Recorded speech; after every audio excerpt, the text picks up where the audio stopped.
देखिए, जो अभी 15 अप्रैल का कार्यक्रम है जो रिज मैदान पर ऑर्गेनाइज किया जाएगा, इसमें पुलिस की तरफ से एक शानदार परेड का आयोजन होगा और कानून व्यवस्था को स्थापित करने के लिए पर्याप्त प्रबंध किए गए हैं। जहाँ तक ट्रैफिक संचालन की बात है, वो उसके लिए भी जो शिमला डिस्ट्रिक्ट और कैपिटल में जिस प्रकार से हम पूर्ववत करते रहे उसी प्रकार के जो है वो इंतज़ाम किए गए। कितने कंटीजेंट पार्ट ले रहे हैं सर, और क्या विशेष रूप लेकर आएंगे? इसमें 14 कंटीजेंट्स जो हैं वो टोटल पार्टिसिपेट करेंगे, जिसमें कि पुलिस, होमगार्ड और इसके अलावा जो है स्कूल के बच्चे, एनएसएस, एनसीसी और सबसे बड़ी जो अट्रैक्शन रहती है वो हमारे बैंड की रहती है। उसमें होमगार्ड बैंड भी शामिल है। ये एक अच्छी इंप्रेसिव प्रेजेंटेशन हमारा बैंड देता है, तो इस परेड के दौरान उनकी उपस्थिति।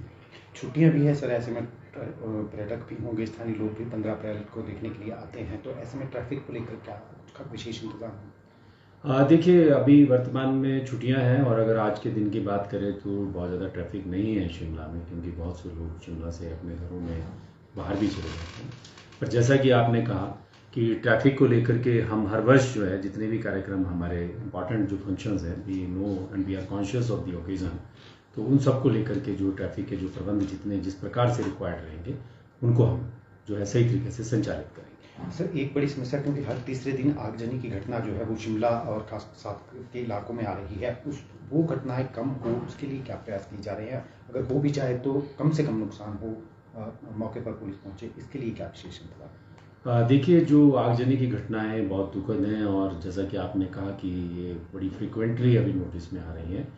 इसमें अनेक कारण रहते हैं आगजनी की घटनाओं को लेकर के, लेकिन प्रमुख रूप से जो है वो ह्यूमन एरर, जो जिसको हम लापरवाही कहते हैं, उसकी वजह से ज़्यादातर ये आगजनी की घटनाएं होती हैं।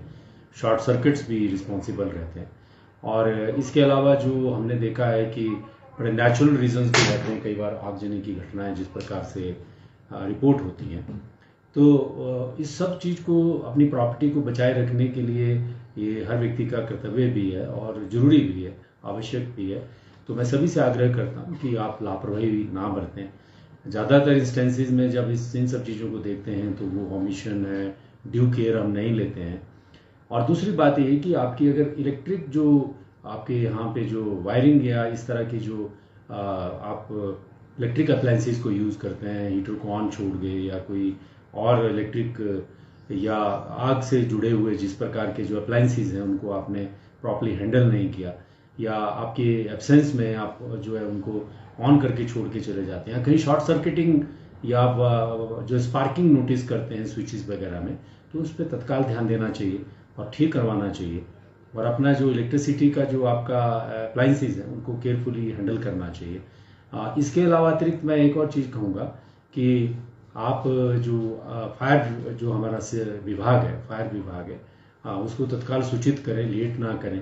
कई बार ये हो जाता है कि आग लग गई है और फायर ब्रिगेड को आपने जो है सूचित ही बहुत लेट किया। एटलीस्ट पुलिस को तो सूचित करें ताकि हम फायर विभाग को जो है तत्काल अलर्ट पे रखें। तो ये सारी चीज़ें जो है हमें केयरफुल, ड्यू केयर हमें जो है वो इस सब चीज़ को लेकर के लेनी चाहिए, तब हम सावधानी से इन सब घटनाओं से बच सकते हैं। इक्विपमेंट्स के लिए भी आपने बोला है, जैसे होटल्स हैं यहाँ पे और कई सेंसिटिव संस्थान हैं, तो वहाँ पर इक्विपमेंट्स हों जो आग के समय काम आते हैं, आग बुझाने के काम आते हैं, उनको लेकर भी क्या कुछ चेक किया गया है कि वो कितने लगे हैं, वो सुरक्षा की? देखिए, प्राइमरली जो फायर सेफ्टी का जो मैकेनिज्म होता है वो तो फायर डिपार्टमेंट का है और वो फायर डिपार्टमेंट जो है वो इस दिशा में मुझे आशा है कि समय समय पे वो अपना काम भी करते होंगे। लेकिन जहाँ तक पुलिस की बात है, वर्तमान में जिस तरह से आपने ये विषय जो है ध्यान में लाया है, पुलिस भी इसमें जितना अपना रोल प्ले कर सकती है वो रोल प्ले करेगी। Fire safety is very important, क्योंकि जितनी घटनाएं जो है फायर की वजह से होती है, गैस लीक होने की वजह से होती है, या फिर जो इलेक्ट्रिक अप्लायंसेस हैं उनका प्रॉपर सही केयर के साथ यूज़ नहीं करने की वजह से होती है, उससे फिर लाइफ को भी थ्रेट रहती है और प्रॉपर्टी का नुकसान तो होता ही है।